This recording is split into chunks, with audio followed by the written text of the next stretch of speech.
Հարգելի հայրենակիցներ, ավարտվեց 25 թվականը, որը շատ դաժան և փորձությունների տարի եղավ, բայց ես կարծում եմ այդ 25 թվականին մենք այդ դաժան փորձություններից դուրս եկանք առավել ամրացած։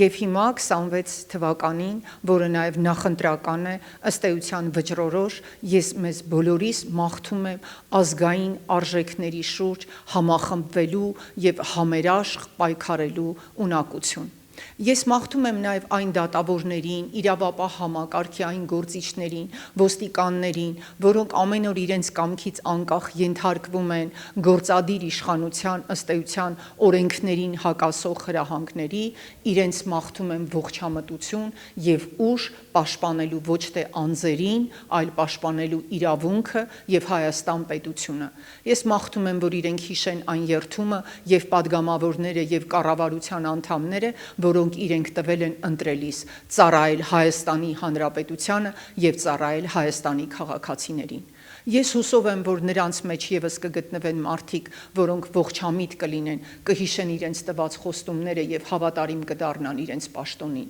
Ու համոզված ասում եմ, որ այս տարի, երբ մենք համերաշխ լինենք, մենք Բաքվի բանտերից հետ ենք վերադարձնելու մեր գերիներին և Երևանի բանտերում գտնվող մեր և Հայաստանի տարբեր ծագերում գտնվող մեր քաղաքական բանտարկյալներին, ճնշվածներին դուրս ենք բերելու և ոգի ենք տալու համերաշխությամբ և հանուն Հայաստանի Հանրապետության մեր ազգային արժեքների, այսպես մեր քաղաքացիական իրավունքները պաշտպանելով, մենք հասնելու ենք մեր հաղթանակին, որը լինելու է Հայաստան պետության ամրակայումը, մեր անվտանգության ամրակայումը և Արցախ վերադարձի ճանապարհային քարտեզի գրումը։ Միասին։